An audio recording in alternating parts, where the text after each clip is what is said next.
una presentación especial sobre las misiones, y antes de ello quiero traer el mensaje que va a estar en el contexto de las misiones. Entonces voy a ser muy breve, voy a tomarme no mucho, unos 20-25 minutos nada más, amados, así que voy a pedir que me preste su atención. Disculpe, hermano, ya casi estoy saliendo de esta tos.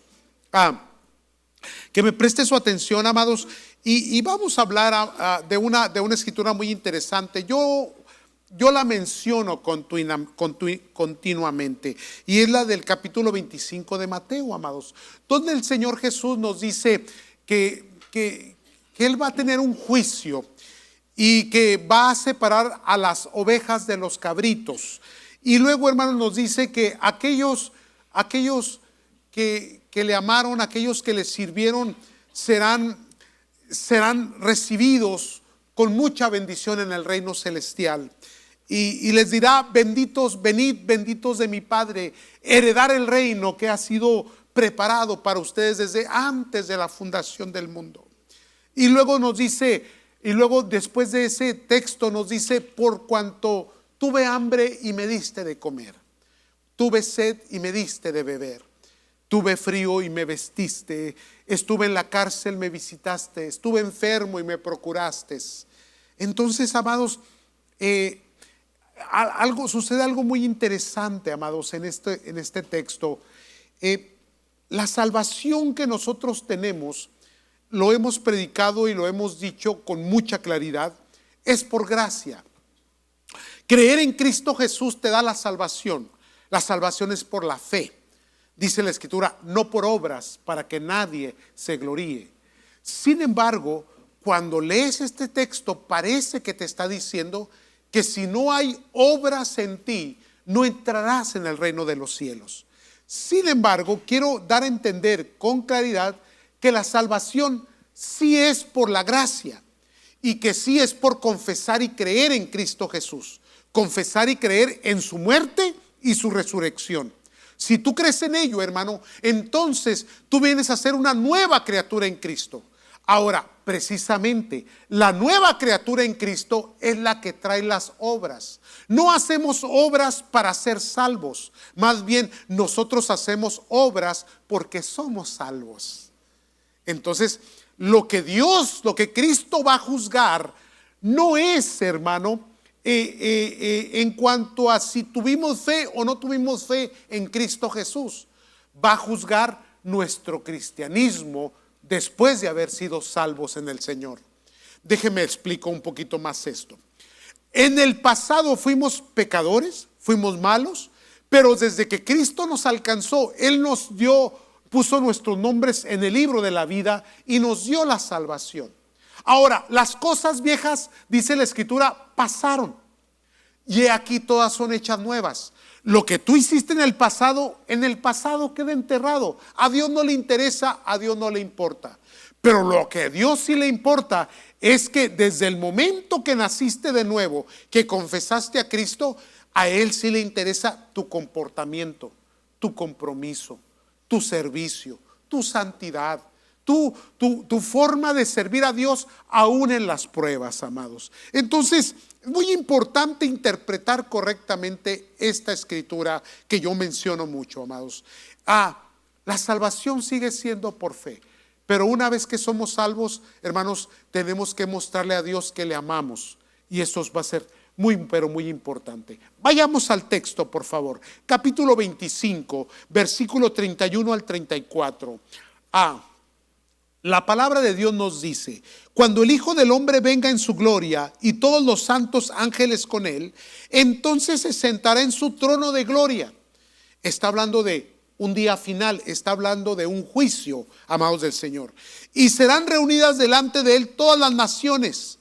Y mire lo que dice la Escritura: y apartará los unos de los otros, como aparta el pastor las ovejas de los cabritos. La pregunta aquí es: ¿usted qué se considera o cómo se autopercibe, como dicen los nuevos movimientos, oveja o cabrito?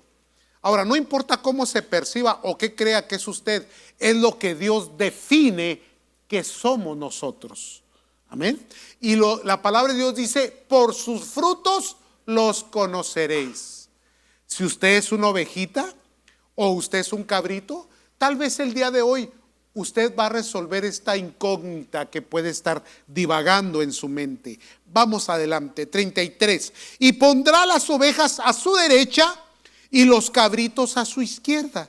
Entonces el rey dirá a los de la derecha, aquí es bien importante ponerle atención, venid, benditos de mi Padre, heredar el reino preparado para vosotros desde la fundación del mundo.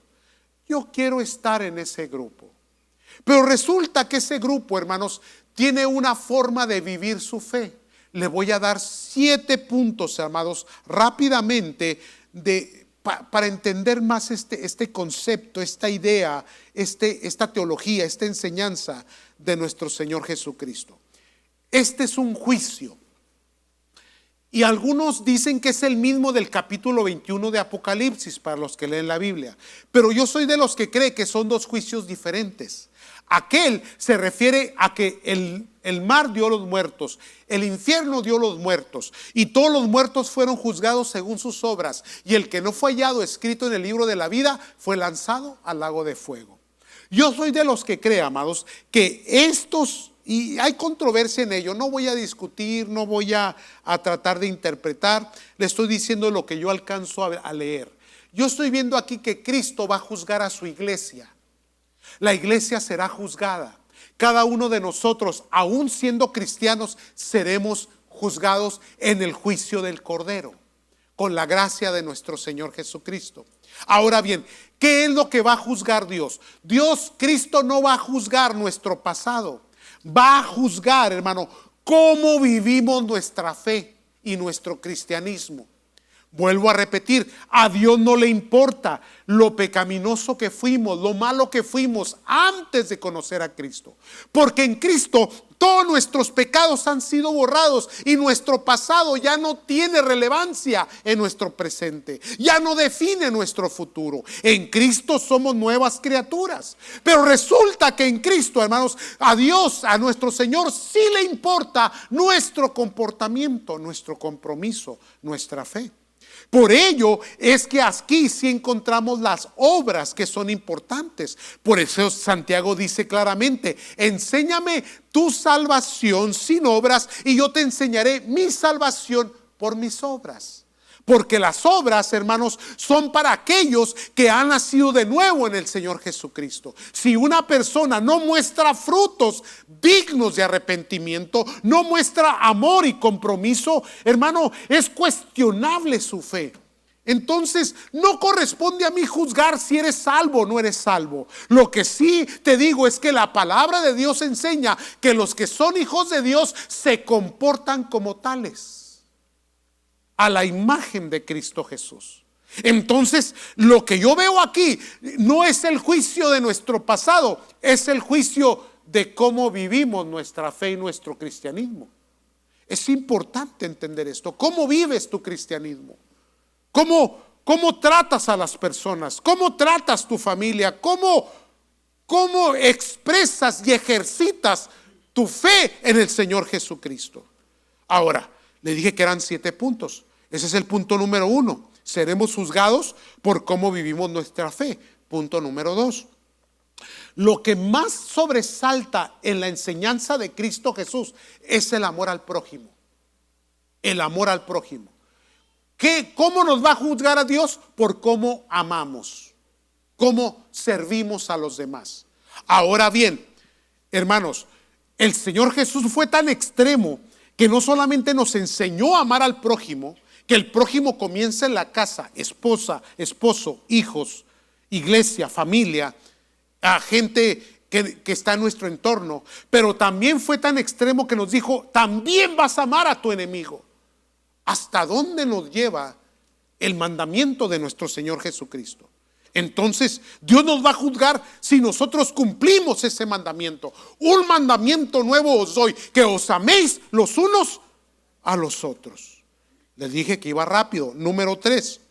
aquí, hermanos, entonces, si ya nacimos de nuevo, si vamos a ser juzgados por cómo ejercitamos nuestra fe, si verdaderamente amamos al prójimo, entonces tendríamos que hacer un autoexamen de cuáles son nuestras prioridades. Porque nos guste o no nos guste, amados, hay algo que no discrimina. Hay algo, hermano, que no es selectivo, y eso es la muerte. Polvo eres y al polvo volverás. Y la Biblia dice claramente que el hombre muere una sola vez y después de su muerte, ¿qué viene? El juicio, dice las Escrituras. Por lo tanto, amados, nadie se va a escapar de ese momento, de ese tiempo. Ahora, en ese momento hay mucha gente que sufre arrepentimiento, sufre de tanta inquietud, porque no quieren pasar, hermanos, por ese proceso. ¿Por qué no quieren pasar ese proceso? Porque nunca aprendieron a vivir. Porque vivieron en una burbuja muy egoísta y muy personal. Toda su vida en prioridades fue algo para sí mismos y no para los demás. Su vida nunca fue relevante. Y te voy a explicar por qué. Porque cuando llegue ese momento, yo estoy seguro que no vas a preguntar si te están cuidando el carro allá afuera.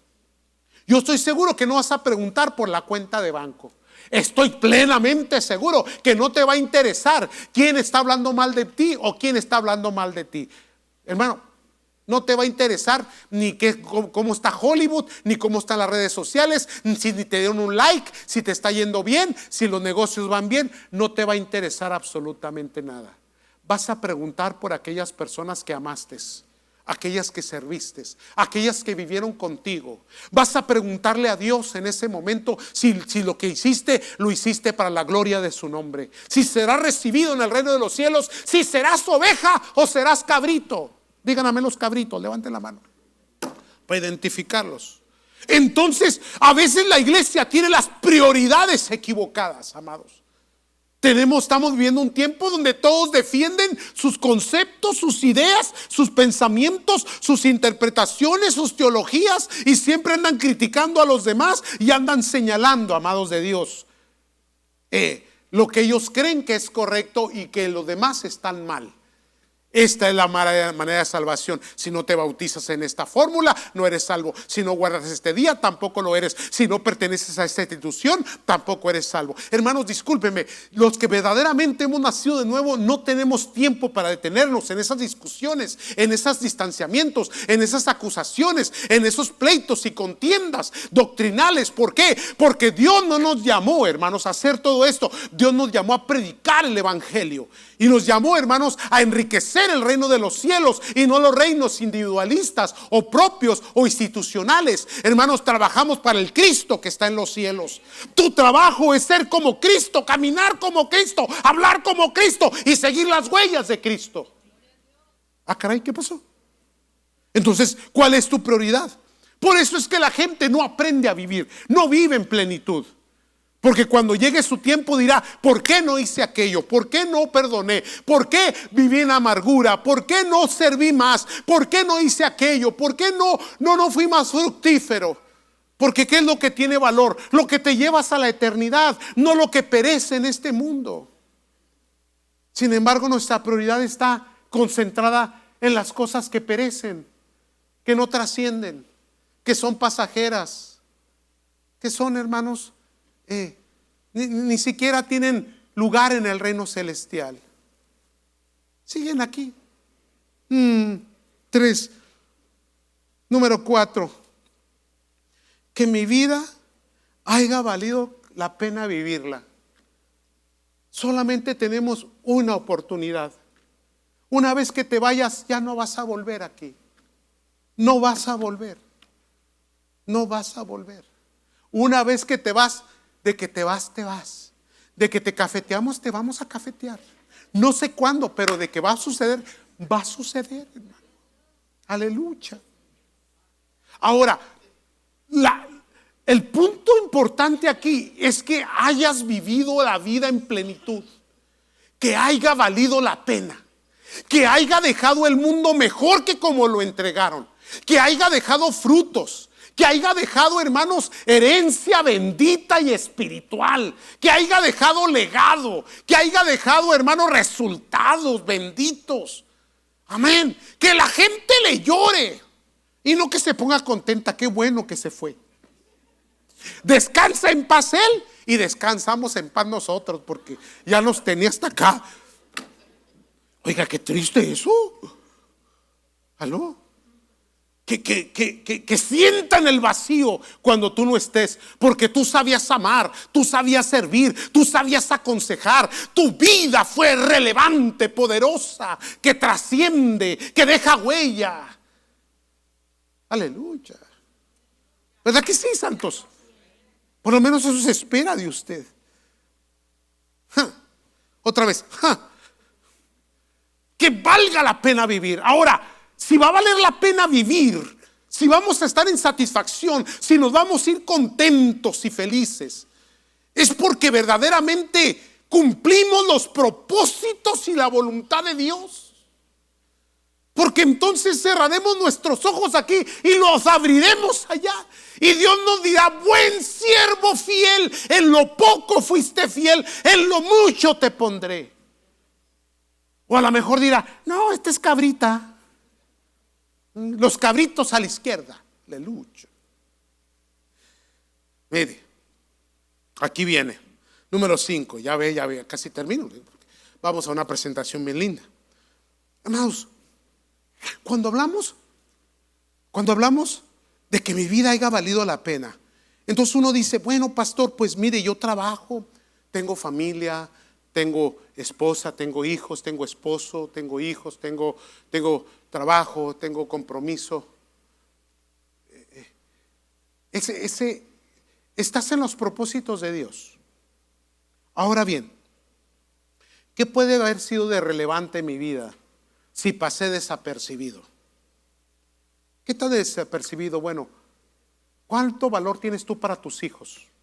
Para tu esposa, para tu esposo, para tus padres. Ahora, ¿cuánto valor tienes para la iglesia?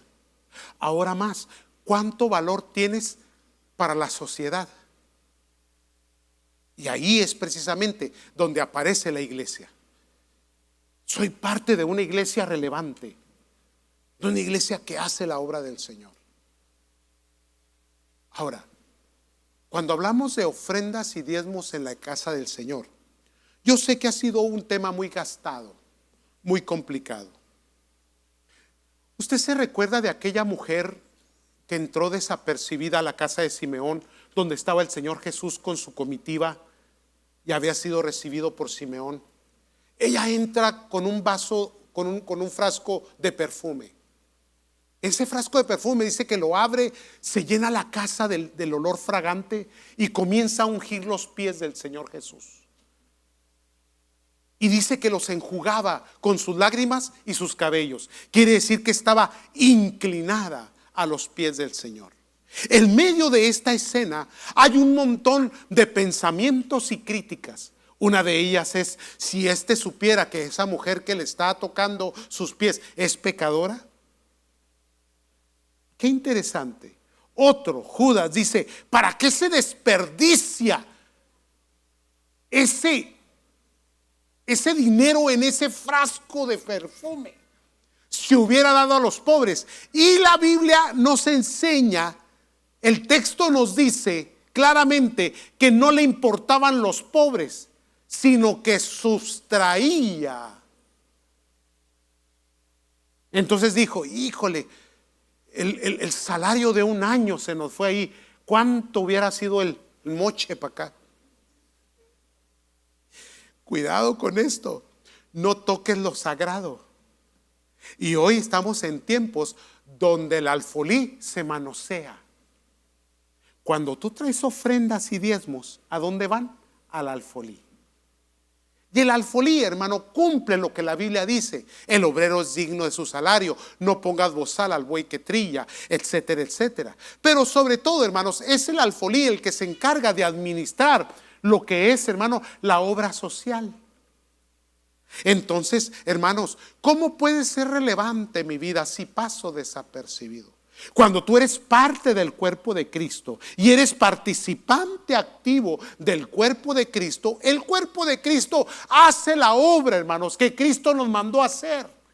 El Señor Jesús nos está diciendo en la Escritura: vengan, benditos, entren, porque cuando tuve hambre me diste de comer, cuando tuve sed me diste de beber, cuando tuve frío me vestiste. Y la iglesia ha perdido eso. Ya no tiene compasión por el necesitado. Lo único que busca es vivir en su burbuja de riqueza, de empoderamiento y de muchos bienes propios, de adquisición. Y la iglesia ha perdido el sentido, el propósito divino. Por ello es que necesitamos reentender y comprender, hermano, que cuando la Biblia habla de ofrendas y diezmos, está hablando, hermanos, de un alfolí del cual, hermanos, usted se vuelve participante y bendice. Y la iglesia en unidad y en una buena administración comienza a bendecir al necesitado. ¿Aló? Miren, amados de Dios, escúchenme con su corazón, por favor. Pongan atención a esto que les voy a decir. Amados del Señor, esa mujer, cuando derramó, ofrendó, y Cristo dijo: no se preocupen por los pobres siempre estarán entre vosotros. ¿Por qué el Señor dijo eso? Nosotros no vamos a resolver la pobreza del mundo, no vamos a cambiar nada en el sistema social en el que vivimos. En los años venideros, si Cristo no viene, el rico será más rico, el pobre será más pobre. Este mundo va en decadencia, va, hermanos, a la bancarrota, va en mal camino. Pero en medio de este mundo perdido hay una iglesia que sabe amar. Hay una iglesia que sabe hacer la diferencia. Hay una iglesia que sí le interesa al huérfano y el necesitado. Hay una iglesia que tiene compasión por el vecino. Hay una iglesia que se compadece de los hermanos. Digan amén todos los gringos ojos verdes que ya tienen papeles y están criticando al que no tiene y lo quieren echar para afuera. Aleluya. Un poco de compasión, amados del Señor. Entonces toda la gente vive en su propia burbuja, vive en sus propios intereses. Amados del Señor, por ello la iglesia es necesario que sea una buena administración. Miren, hermanos, no solamente es que esto yo lo aprendí hace muchos años y lo hemos aplicado en la iglesia. Y aquellos que han sido participantes, Dios los ha bendecido. Y tenemos gente muy bendecida y muy próspera. Le ha ido bien y sus hijos están bien. Y los hijos de los hijos siguen heredando bendición, hermano. ¿Por qué? Porque la iglesia, hermanos, ha sabido verdaderamente ser una buena tierra donde se siembra. Porque no solamente es la semilla que tú vas a sembrar, pero es la tierra donde la vas a colocar. ¿Aló? Entonces la iglesia debe de convertirse en esa tierra fértil que recibe la semilla y que da fruto al 100%. Porque no solamente es la semilla, pero es el terreno donde se siembra. Entonces el Señor Jesús le dijo: déjenla, no la acosen, no la acusen. Ella preparó todo esto para el día de mi sepultura. Hay un propósito detrás de todo esto, detrás de lo que se da. No es desperdicio, amados, es para darle la gloria a Dios. Tal vez no vamos a resolver la pobreza del mundo, pero si le podemos cambiar la vida a un solo niño, ya es suficiente. No sé si me está comprendiendo, amados del Señor. Entonces, el alfolí no es para enriquecerse. Y tenga cuidado, amado, que cuando traiga la ofrenda no traiga limosna.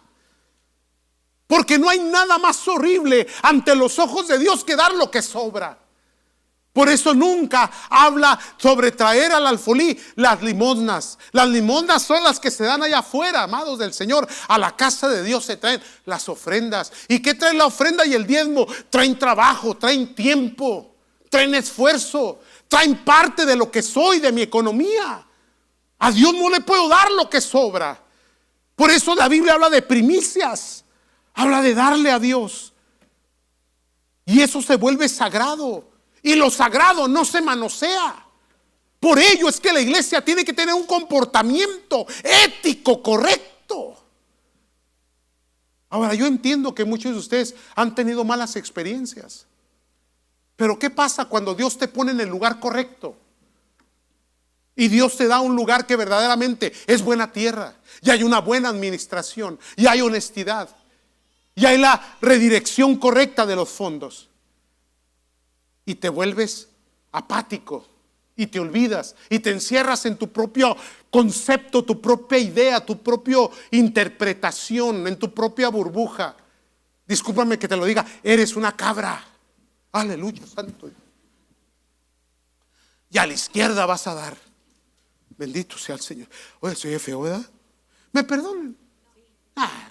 Unos dijeron que no tengo que seguir. No voy a dormir, hermano. Entonces, nunca es limosna.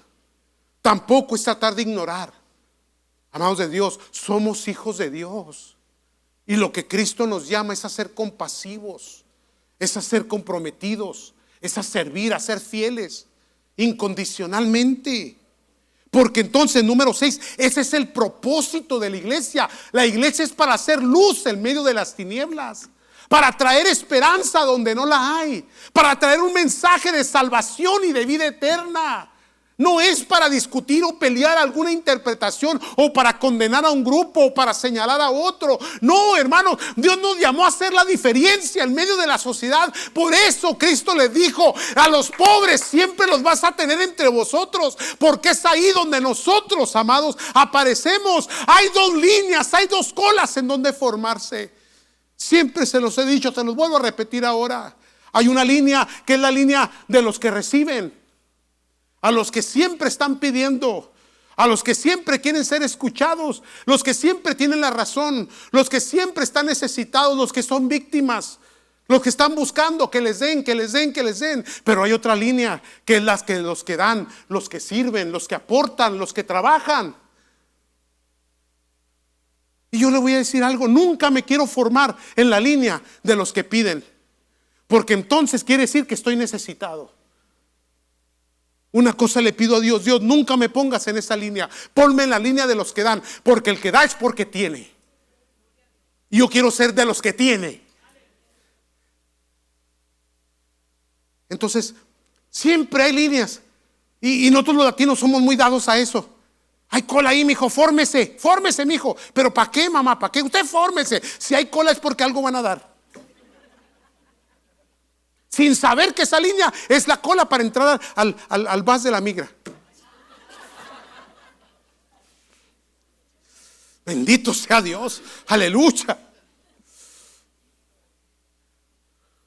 No, hermano, yo no quiero estar en los que piden, quiero estar entre los que dan, los que sirven. Esos serán los benditos. Porque cuando hablas de traer de comer, cuando hablas, hermano, de cubrir, cuando hablas de visitar, cuando es cuestión de inversión. ¿Cómo le vas a dar de comer? Comprando alimento. ¿Cómo los vas a vestir? Comprando la vestidura. Alguien tiene que pagar por ello. ¿Quiénes van a ser? Nosotros. Los que dan, los que tienen, los bendecidos, los prósperos. No las piedras, no los encerrados, no los egoístas que siempre andan criticando todo lo que la iglesia hace. No se quejan de los casinos, pero ay, si la iglesia quiere construir, hoy se rascan las vestiduras. ¿A poco no? Llegó el pechanga, le metió billones de dólares a ese lugar. Fue uno de los últimos lugares donde yo trabajé en lo secular, en el Tower, en el hotel, hermanos. Hijo, me sacudí cuando salí de ahí. Fue el último lugar cuando ya me vine a servir a Dios de a tiempo completo. Me acuerdo de eso, me acuerdo claramente de esos tiempos. Y todas las semanas corrían a la gente. Llegaban y mencionaban nombres. Y yo oraba al Señor: Señor, que me corran, que me corran. No puedes dejar un trabajo si Dios no lo permite. ¿Entiende eso? Hay gente que es muy necia. Yo no era necio, yo entendí que tenía que ser Dios el que me tenía que sacar. Y todas las semanas decía: Señor, que me saque, que me corran. Y estaban todos los demás murmurando: que no sea yo, que no sea yo. Qué raro, ¿no? Exacto. Y corrían gente, y corrían gente, y corrían gente. Y a mí me dejaban para el último. Pues siempre dejan al puntual, al cristiano, pues al que le echa ganas, al que cumple su obligación. Hasta que ya al último, ya casi para terminar, ya, que me corran, hasta que por fin llegaron mis 2 chequecitos y dije: gracias, Señor, ya no vuelvo a estas cosas. A mi esposa le dolió mucho porque tenía buena aseguranza, amados. Chihuahua. Pero hay propósito de Dios, porque la iglesia tiene propósito. ¿Qué es relevante verdaderamente? El trabajo, el carro, todo lo que le metiste a esas cosas, a tu casa. Eso es lo que vas a llevar a la eternidad. Eso es lo que vas a presentar delante de Dios. Que en tu economía te paseaste mucho, compraste muy buena ropa, traías las Gucci, aleluya, andabas de Gucci por todos lados. O las otras que sean, pues. O las Coach, o te codeabas con las Kardashian. ¿En serio tú crees que eso va a ser válido ante los ojos de Dios? Eso va a ser relevante. Y lo peor de todo es que ya te vas y todavía sigues aferrado a las cosas de este mundo. Irrelevante. ¿Quién va a heredar todas esas cosas, todos esos mugreros que estás amontonando? Es más, te aseguro que el otro, cuando tú te mueras y llegue el otro a tomar tu lugar, va a tirar todo ese tilichero. Ni le va a importar. Y tú muy preocupado por... Pregúntate, ¿qué vale la pena verdaderamente, amados? El propósito de la iglesia. Número 7, porque al último, lo que tiene valor es la voluntad de Dios y el propósito de Dios. Amados, hemos llegado a tiempos donde la gente quiere manipular a Dios, quiere convertir a Dios en su servidor. Y quiere declararle, y quiere obligarlo, y quiere decirlo, y Dios me llamó a prosperidad, y Dios me tiene que vender, y Dios me tiene que dar, y me tiene que pedir permiso. ¿Desde cuándo se le pedimos permiso a Dios para que se hagan las cosas? Oiga, qué bravo amaneció hoy, ¿verdad? Es que da coraje. Cuando el Señor Jesús nos enseñó cómo orar, cuando ores de esta manera, hágase su voluntad, así como se hace en el cielo, así hágase en la tierra. Así que por lo tanto, hermano, cuando vengas a la casa de Dios, no llegues con las manos vacías, ni con voz de crítica, ni con argumentos. Y si no vas a participar, está bien, no participes, pero calladito, porque en boca cerrada no entran moscas. Díganme, así dice la Biblia, ¿eh? No dice así, pero yo digo así.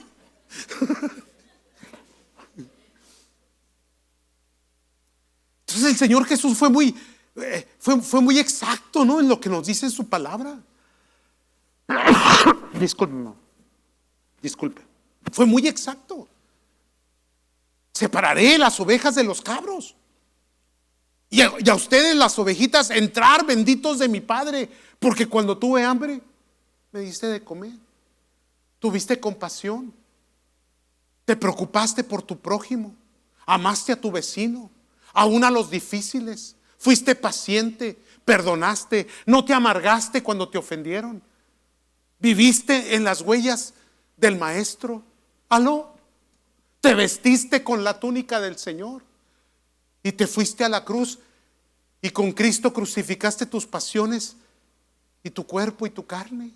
Digan amén. Porque no necesitas un psicólogo ni un consejero. Lo que necesitas son 3 clavos de una cruz. Y extra, una corona de espinas para que se te quite lo. Díganme amén.